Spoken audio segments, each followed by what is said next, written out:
नमस्कार। इस वीडियो में बात करेंगे एमआईएस सहायक के बारे में। एमआईएस सहायक बनने के लिए योग्यता क्या मांगी गई है, कार्य क्या होंगे, दायित्व क्या होंगे और कितना मानदेय मिलेगा, उन सब के बारे में डिटेल में बात करेंगे। अगर आप चैनल से अभी तक हमारे जुड़े नहीं हैं तो सब्सक्राइब करके जुड़ जाइए। फेसबुक पे देख रहे हैं तो फॉलो कर लीजिए। वीडियो अच्छी लगे तो अन्य लोगों तक शेयर जरूर करें। चलते हैं एमआईएस की अवधारणा के बारे में। सबसे पहले आपको बताते हैं कि एमआईएस सहायक की अवधारणा क्या है यूपीएसआरएलएम में या मॉडल सीएलएफ में। उसके बारे में थोड़ा सा शॉर्ट में आपको बताएंगे कि एमआईएस सहायक जो है राष्ट्रीय ग्रामीण आजीविका मिशन के निर्देशानुसार संकुल स्तरीय संघ, ग्राम संगठन एवं समूह से संबंधित कार्य का विलेख करने के लिए एक महिला एमआईएस सहायक की आवश्यकता है। महिला एमआईएस सहायक, ये हाईलाइटेड वर्ड है, देखिए।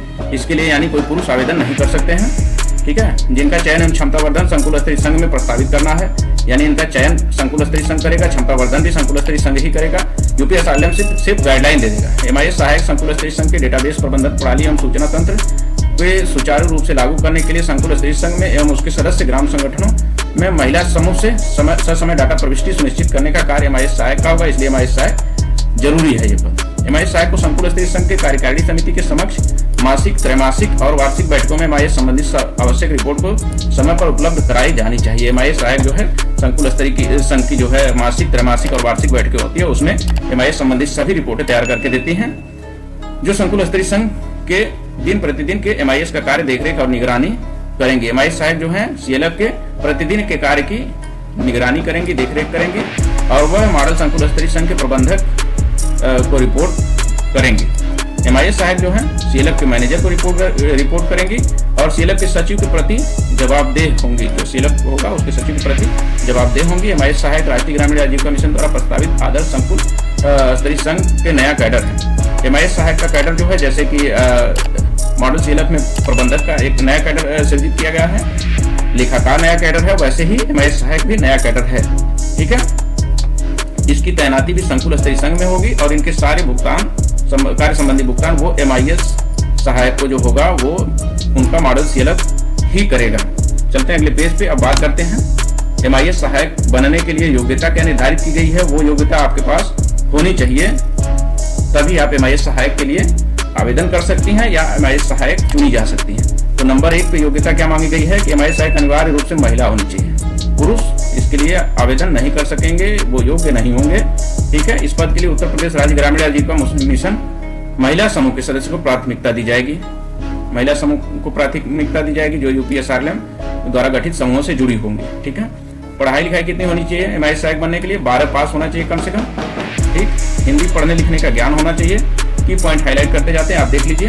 अंक गणित का अच्छा ज्ञान होना चाहिए, क्योंकि आप एमआईएस सहायक है तो बहुत सारी कैलकुलेशन करनी पड़ेगी, जोड़ घटाना करना पड़ेगा, इसलिए ये ज्ञान जरूरी है। और एमआईएस सहायक के लिए उम्र सीमा में क्या बताया गया? आयु सीमा जो है 21 साल कम से कम उम्र होनी चाहिए और अधिकतम 45 साल होनी चाहिए। इसके बीच में उम्र जो भी है चलेगा, लेकिन ना तो 21 से कम होनी चाहिए उम्र, ना तो 45 से ज्यादा होनी चाहिए। दोनों कंडीशन में आप अयोग्य हो जाएंगे।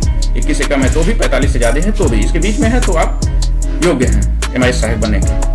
अभ्यर्थी को महिला समूह, ग्राम संगठन एवं संकुल स्तरीय संघ के गठन एवं प्रबंधन, वित्तीय प्रबंधन, बुक्स ऑफ रिकॉर्ड आदि की अवधारणा पर 30 दिनों से अधिक समय तक रिसोर्स ब्लॉक और अन्य स्थानों पर कार्य करने का अनुभव एवं प्रशिक्षण प्राप्त होना चाहिए। यानी जो एमआईएस सहायक के लिए योग्यता मांगी गई है उसमें ग्राम संगठन, संकुल स्तरीय संघ और महिला समूह के वित्तीय प्रबंधन, बुक ऑफ रिकॉर्ड को देखने का, लिखने का, उसकी जानकारी अच्छी होनी चाहिए और 30 दिनों का कम से कम प्रशिक्षण आपको मिला होना चाहिए, तब आप योग्य हैं, ठीक है। सबसे जरूरी, वह किसी बैंक की डिफॉल्टर नहीं होनी चाहिए। एमआईएस सहायक के लिए अगर आपने आवेदन किया है तो आपको किसी बैंक से डिफॉल्टर घोषित नहीं हुआ होना चाहिए।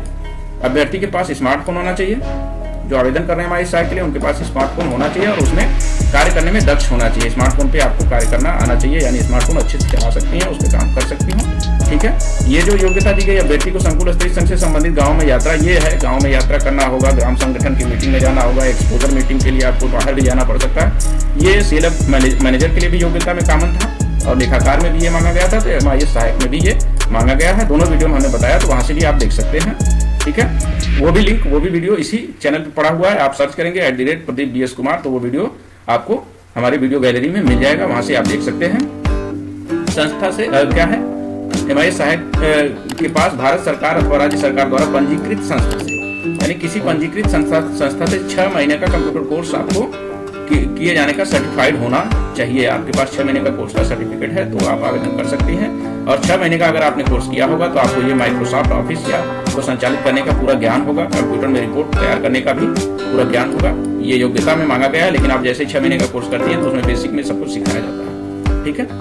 उसके बाद किसी भी परिस्थिति में संकुल स्तरीय संघ हमारे सहायक को होम संकुल स्तरीय संघ में काम करने की अनुमति नहीं दी जाएगी। हमारे सहायक के लिए अगर आपने आवेदन किया भी है तो आप उस संकुल में काम नहीं कर सकते जिस संकुल से आप खुद जुड़ी है। यानी होम संकुल स्तरीय संघ वही होता है कि जिसमें आपका समूह मेंबर है, आपका ग्राम संगठन होता है। ठीक है। चलते हैं अगले पेज पे। हमने बात कर ली योग्यता की। योग्यता के बाद अब बात करेंगे कार्य और दायित्व के बारे में। योग्यता तो आपको पता लग गई कि क्या क्या योग्यता होनी चाहिए। अब यहाँ बात हो जाती है कि आपको कार्य क्या करने होंगे और दायित्व क्या होंगे MIS सहायक के। ठीक है। तो नंबर 1 पे वह आवश्यक जानकारी प्राप्त करने, संकलित करने, सूचना तैयार करने, अद्यतन करने और सभी MIS डेटा और इंफॉर्मेशन को प्रबंधित करने के लिए जिम्मेदार होंगे। MIS सहायक का काम बहुत बड़ा होता है क्योंकि सारी रिपोर्ट यहीं से जनरेट होती है CLF की। तो आपको आवश्यक जानकारी इकट्ठा करनी पड़ेगी।